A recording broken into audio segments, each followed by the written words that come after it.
ghosts of the first. Land. The story of the Native American people isn't a history lesson. It's a scar that never healed, a heartbeat that still thunders through stolen soil, and a mirror showing what greed does when humanity forgets its own soul.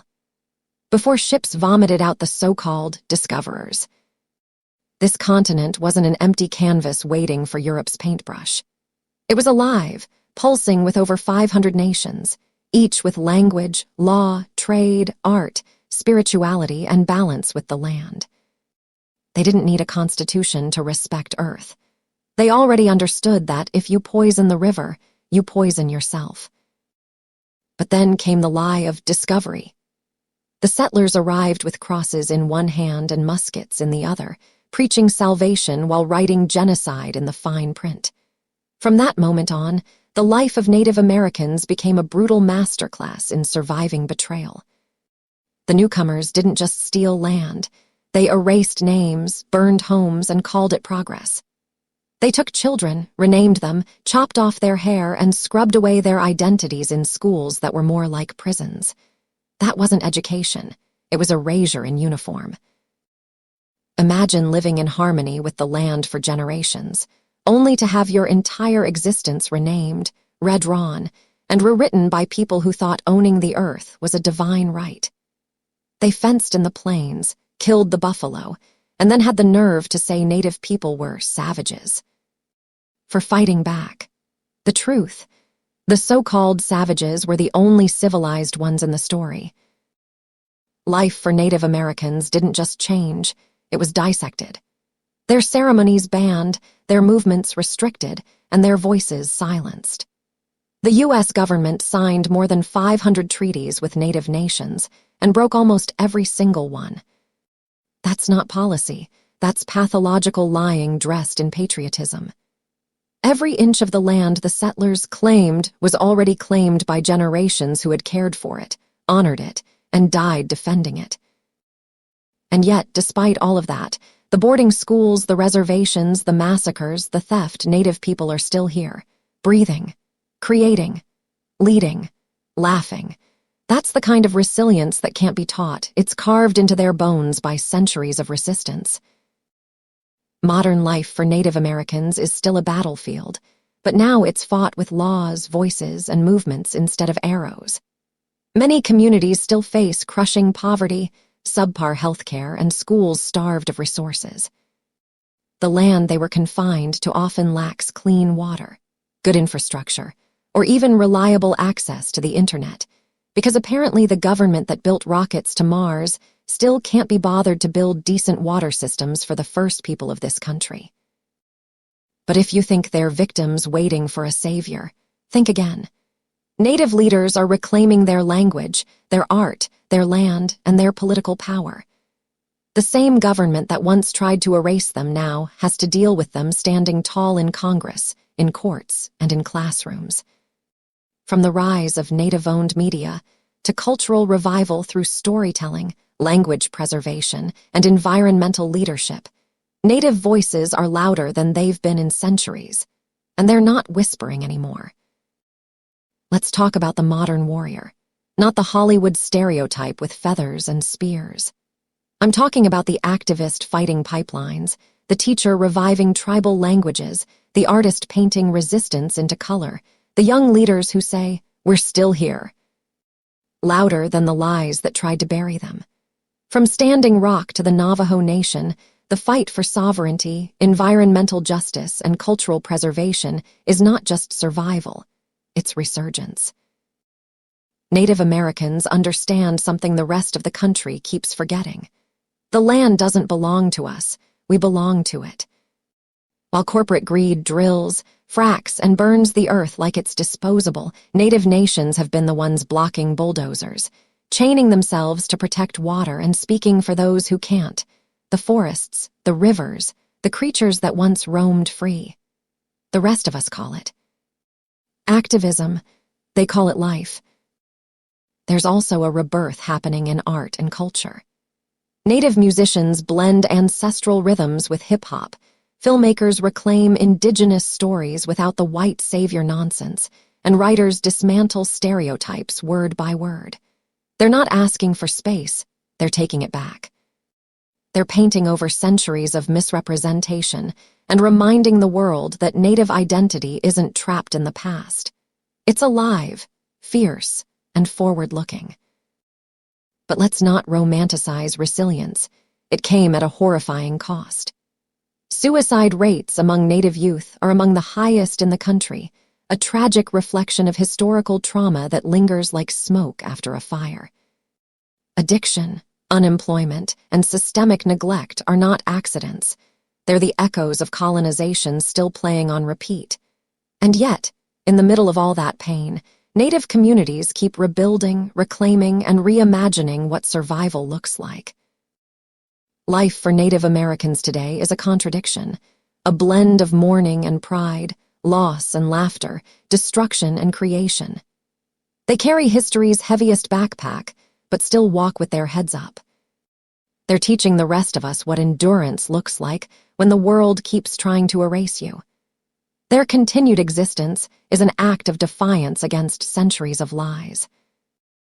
You can't talk about America without talking about Native America. Every highway, every mountain, every town with a stolen name sits on a story. Every time someone waves the flag, they should remember who paid the original price for that freedom. The Native story is not a tragedy, it's a testimony. It's not about the past, it's about presence. So maybe next time you see the land, really see it. The soil beneath your feet isn't just dirt, it's memory. It's blood, songs, prayers, and footsteps that were never erased, only ignored. The least anyone can do is acknowledge the truth that this country was built on broken promises and unmarked graves, but still thrives on the unbreakable spirit of those who refused to disappear. Native Americans don't need pity. They need respect, representation, and recognition. They don't need anyone to give them a voice. They already have one, loud and clear. The rest of us just need to shut up long enough to listen. When the world caught a disease called Columbus. When Christopher Columbus showed up on this side of the ocean in 1492, the world didn't discover anything. It got infected. What came ashore wasn't exploration. It was invasion wrapped in arrogance. Before his ships bobbed onto the horizon, millions of people already lived across the Americas. Civilizations flourished with their own governments, agriculture, architecture, medicine, and spiritual systems that made Europe look like it was still trying to crawl out of the mud. Columbus didn't find a new world. He trespassed into an ancient one and unleashed a nightmare that reshaped humanity. Life after Columbus didn't just change, it disintegrated. For Native Americans, what came next was disease, slavery, forced conversion, and annihilation so widespread, it makes the word colonization sound too polite. Imagine living in balance with your environment, building cities like Tenochtitlan that rivaled anything in Europe, growing crops that fed entire continents, and then watching strangers arrive who couldn't survive a winter without stealing your food, and they had the nerve to call you uncivilized. Columbus wasn't a hero. He was the prototype for every colonizer who came after him, a man obsessed with gold, power, and his own delusions of divine right. He called the indigenous people Indians because he couldn't read a map.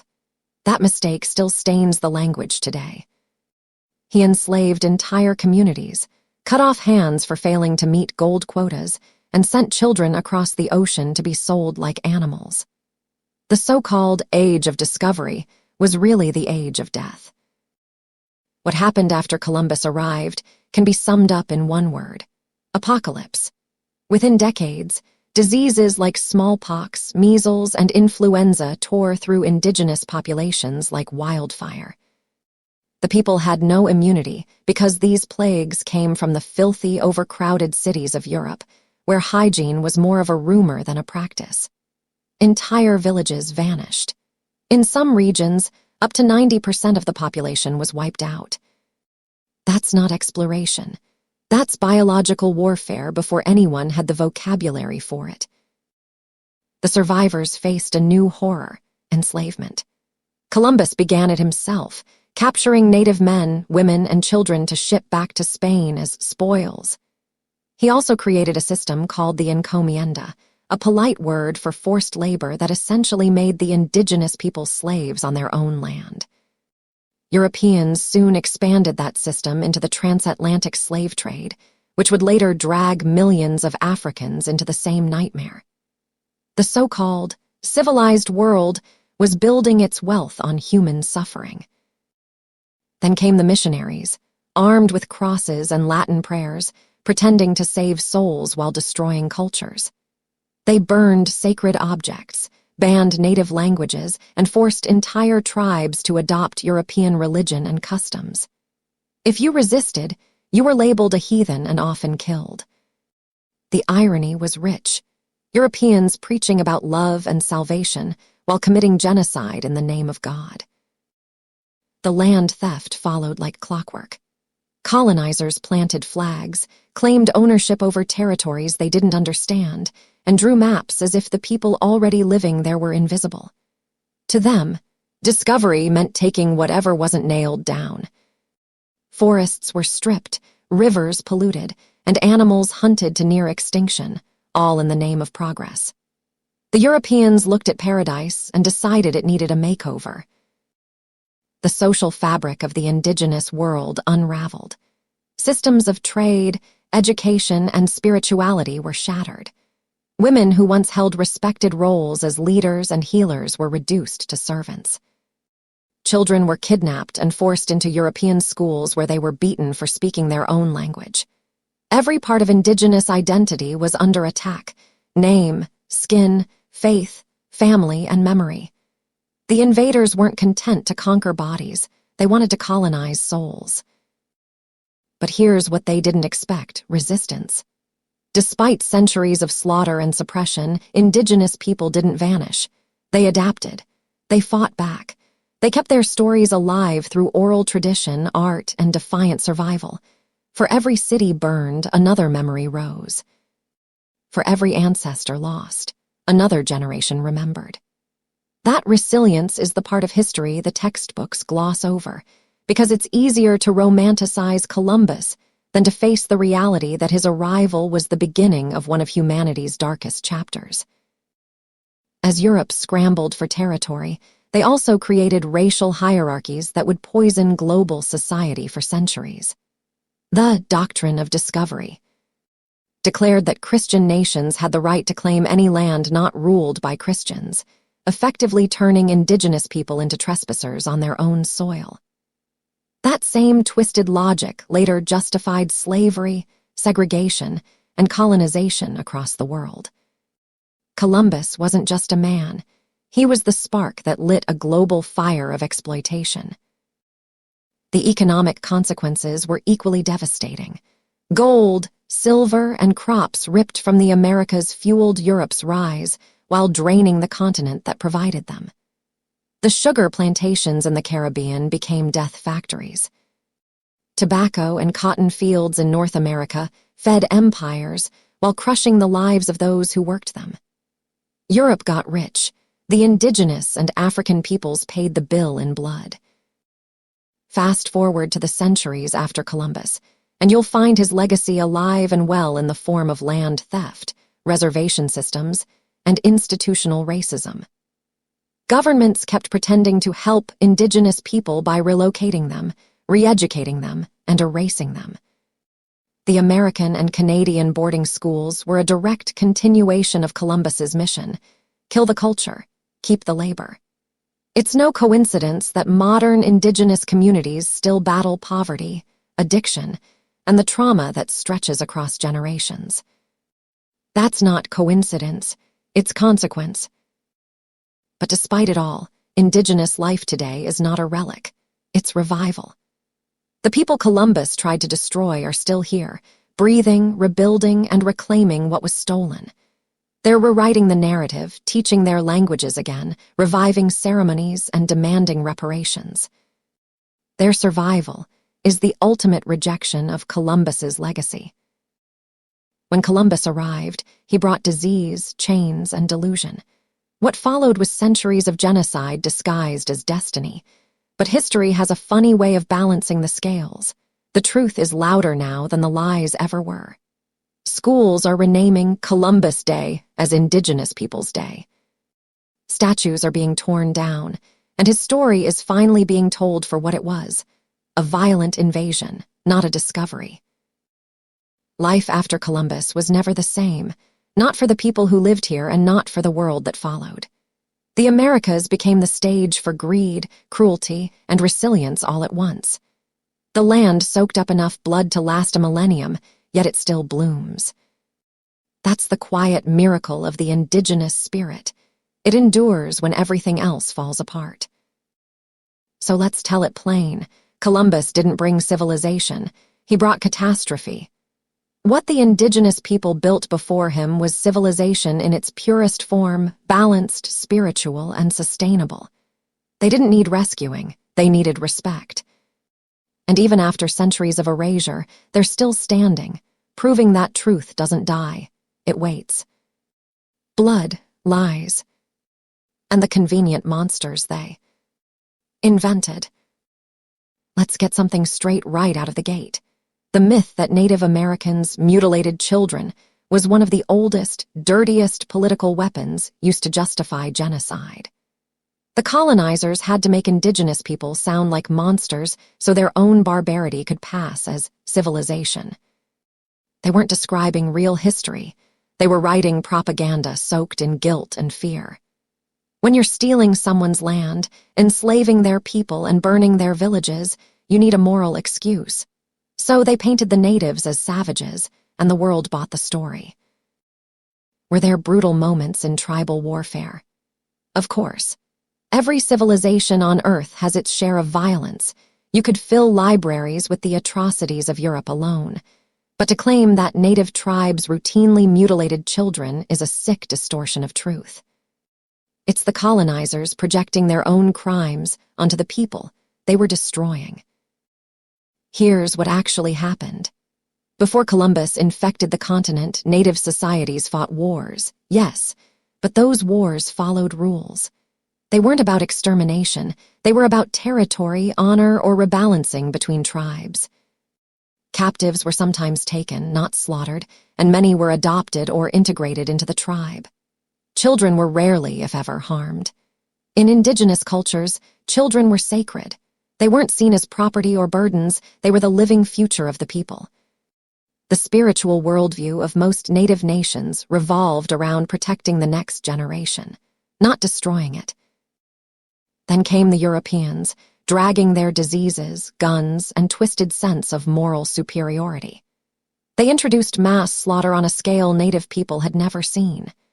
They murdered entire villages, raped women, and yes, mutilated corpses to send messages.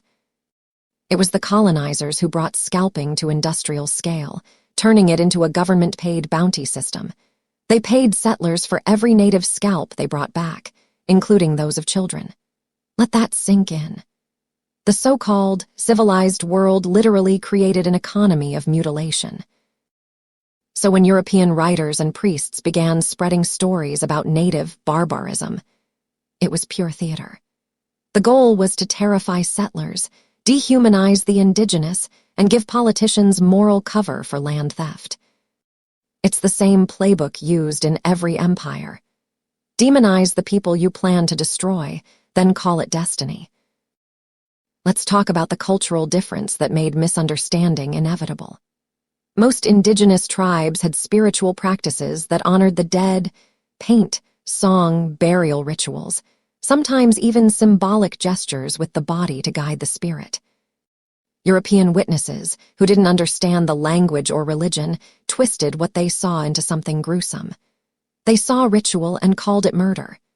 They saw mourning and called it savagery. Ignorance and arrogance holding hands like always. Meanwhile, the settlers' own actions were recorded in blood. The Pequot Massacre of 1637 saw English soldiers burn a village full of women and children alive, then thank God for the victory. In the Sand Creek Massacre of 1864, U.S., troops butchered over 150 peaceful Cheyenne and Arapaho, most of them women and children, and paraded their mutilated bodies through Denver. Soldiers took scalps, severed genitals, and displayed them like trophies.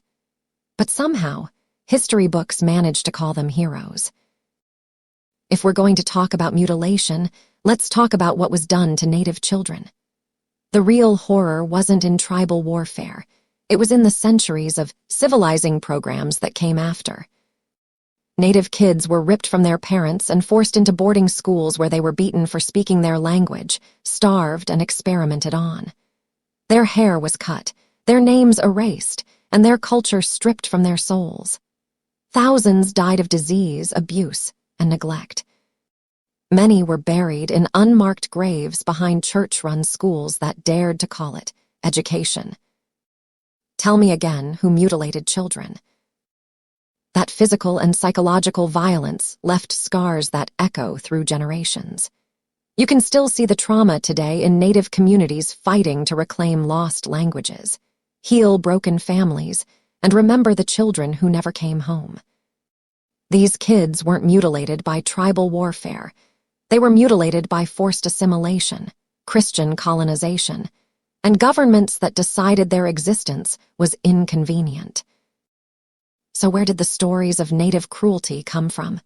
Mostly colonial newspapers, missionary accounts, and military reports, written by the very people doing the killing. Those stories were weapons, used to recruit settlers, justify military campaigns, and calm the conscience of anyone who might hesitate to take part in genocide. "See," they said, "we have to kill them, they're monsters." It's the same script used against every oppressed group in history. Make them subhuman, then pretend it's mercy when you destroy them. Even Hollywood kept the lie alive. For decades, Western films turned Native warriors into faceless villains who attacked wagon trains for no reason. No mention of treaties broken, land stolen, or families slaughtered by soldiers. The violence of colonization became invisible, replaced by a fantasy where the settlers were brave and the natives were bloodthirsty. It's cultural brainwashing, and it worked.